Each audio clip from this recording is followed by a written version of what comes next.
Meeting to order. If any public, roll call, since we're here. Roll call. Sure. Chairperson Craig Biggs. Here. Vice Chair Lydia Jones. Here. Panelist Jay Galloway. Present. Panelist Rogers Holt. Here. Panelist Jose Tormo. Here. Thank you. Public comments? No public comment, sir. Not even the mayor's? No. That didn't count as a public comment. No. Okay. Motion to approve the minutes. I move we approve the minutes. Second. All in favor?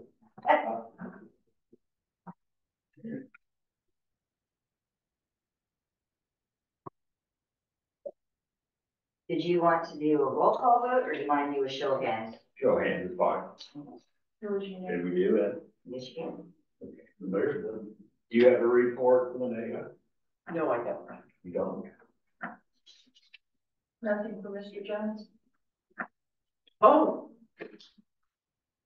I forgot. Yes. Okay. I talked to, that's days ago. I know. Okay. I talked to Aaron over at barbecue, and he was quite helpful. They are still shorthanded. He still needs another 24 people on his crews. So they can't do any kind of liaison work with the city. But as far as some of our smaller projects, he informed me of something. He's not on it. I wasn't aware of as much, like putting in stop signs. I thought, you can hire somebody. Well, there are very specific text dot criteria. And he is going to send us a list of all the text dot approved contractors, large and small, that the city can use for these things. In fact, he said there's one gentleman who goes around and he does stop signs. So if anything is not per code, he photographs it and publishes it. So there's some dirty. Anyway, so that's what I learned from Aaron Jones. And he's worked with the city, Frank Woods, for many years and will be available if we need advice. But officially, it kind of can't work. Okay. Did you get the formula for the road maintenance? He was going to send me information, so. And he hasn't. No. Okay. So we're still on a search for a road maintenance formula that we. Yes. Yeah. Okay. He was going to send it today, but with everything else, I was going to say everything was down. yeah. Yeah, and I have seen similar, in the meeting a week ago, 2 weeks ago, talked about the averages that were published by Reason.com, which is a libertarian site that just does stuff, and transportation is one of the things they do. And they talked about numbers that average like $4,000 per year per mile for surface roads, or non-highway roads, which can cost $50,000 to $100,000 per mile, but surface roads. I've also seen numbers for like Forest Service stuff, where a paved road by the Forest Service is in the $500 range per year per mile. But then that's a Forest Service road with like no traffic on it. So it's still a factor of 10. Yeah, it's still a big range. I looked at one site that did basically the same thing. It was actually talking about rural roads. Okay. And it was like 4 to 6, depending on whether it's a main, feeder, or some other kind. Right. So, yeah, but it looks like numbers. So anywhere you want to look. Yeah. Right, but then if you just take one of those, take that average and then throw it against the 10, 11 miles of roads that we have here, that suggests we're looking at a number that's between $40,000 and $50,000 a year. I mean, rather than try to get exact, I think it's probably more important that we just get something down and say, right, look, this is our budget, our maintenance budget, leave it alone. Right. Because we need it for. So that was my proposal, is if we need to bring something back to the city council for the budget meeting, that we ask for a number that like 50,000.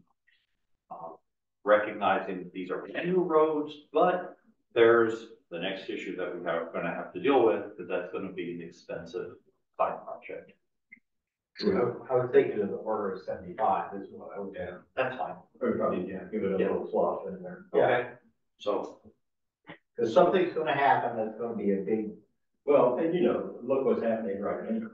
There are all kinds of trucks with overloaded trailers driving all over the place.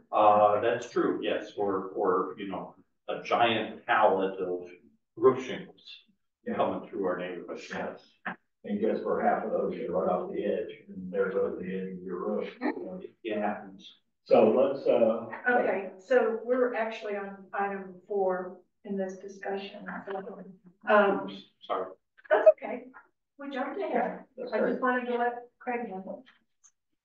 That's not whatever number we're on. Why don't we, Yeah, let's go ahead and get number 4. any other discussion or does that fit our needs? Yeah, I'm kind of reticent to say to the council, we suggest you put in $75,000 a year or 50,000. So you just pick a number without any basis for that number other than grab out of the air. They're gonna feel free to change it, lower it. We don't have any, I mean, their numbers as good as ours. I think we probably need to do a little bit more documentation and say based on, because you just go to them with a number, you might as well just go to them and say, why not drop it in them? Because they're gonna pick one. And it ain't gonna be ours. Yeah. It may happen anyway, but. It may happen anyway, but at least we would have some validity to our number. So, there's, once we do Deerfield, there's probably about 700,000 left in bond money. So it would be nice if we had a way to say, this will be an annual expense. We can accrue the 75 because 5 years up, we're gonna need more. I'm not sure how that could be done, but that money is for roads. To make the arithmetic work out, we're at the points well taken. Should we provide, a brief narrative of how we came to those numbers? You want to do that? Okay, I will draft a narrative and I'll send it out. Let's do that. Okay. It's possible we could do it in 2 steps. So at Ada's point, maybe we could send them a suggestion that they make sure they hold that 75,000 and put it in a maintenance pot while we work on the formula. And that would give us 2 or 3 months to work on the formula, but at least get that money held. If we can get them to hold that money, and we'll come back later and give you an annual number to go with it. Will that work in there? Another good part, this money won't come up from our M&O budget, the one we have to work on tomorrow. It'll come from this fund. So they'll be happy to know they don't have to allocate 75,000. If we do a trail study or something like that, we need to go right away. But yeah, I think that's good. Okay. You can do a recommendation form. I'm pulling it up on the screen. We have these for each. Ms. Johns is familiar with this. If y'all wanted to recommend a number, we can provide at least something to council right now. We're gonna need a motion though Yes, to do that. instead of Mr. Tormo doing anything extra. There's the recommendation is where your motion goes, and then the summary is any background information that you're going to be using, and then this is submitted. It will be submitted as a handout to Becca Ms. Beatty's item on Wednesday. Okay, so we need a motion. All right, so we're suggesting we move the 75,000 is sitting where? As excess from the bond for the roads. We want to ask the city council, put that in a maintenance fund and don't touch it. While we work Gold bond, it's general obligation, so identify it as a gold bond. Okay, well then I will make a motion that we recommend to council that they move the $75,000 that's sitting in the gold bond funds designated for roads into the maintenance for the roads. Is that correct? Okay.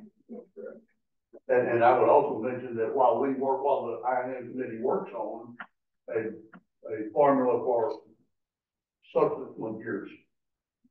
Okay. I'm gonna continue with my motion then. While infrastructure and mobility continues to work on formula for road maintenance. We have a second for that. Second. 2 seconds for that. Mr. Holt actually seconded it by speaking initially. Well done. There you go.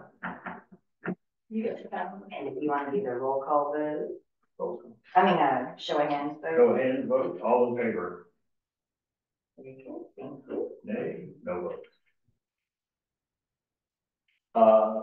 Let's jump up to, unless the engineer is ready to join us. He's driving, I saw a flash of him, he's listening. I guess if you wanted to open it up and then, oh, here he is. I see him. He's the black on the left. There he is. Hi. He just wanted to let us know who's there. Okay. If y'all want to start. Hello. Hello, everybody. Hey, thank you for joining us. Yeah. Number 6, open that workshop. Yeah, let's go to number 6, which is discuss the order that we had previously discussed. We would have a town hall first, and then work on our drainage plan or vice versa. The last time we had decided we needed to do a significant amount of work ourselves so that we understood more what was going on before we went in to a town hall environment. So that's up for further discussion. There's a letter in your packet. It's kind of explained by this. It's on page 7 in your packet.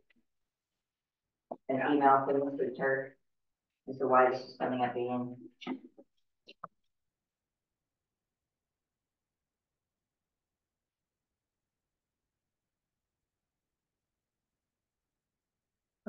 I guess the question is, do we need to have some kind of an expert at the town hall who can explain what it is we're actually asking them to tell us? Because I think that, you know, as you talked about 2 weeks ago, that if we just simply walk in and say, let's talk about the drainage issues, you're gonna get neighborhoods of people who come in and say, my neighborhood is horrible, and the problems are my backyard, or you know, there's about 6 famous areas that just simply have huge drainage challenges. But beyond that, you're gonna, you know, we'll learn a lot about where people have personal drainage problems. But I guess, is that what we're looking for? Is that what we're looking to find out? Suzanne, remember this one that was Westwood and Brook Hollow? Where Oh, yes. you might explain what happened.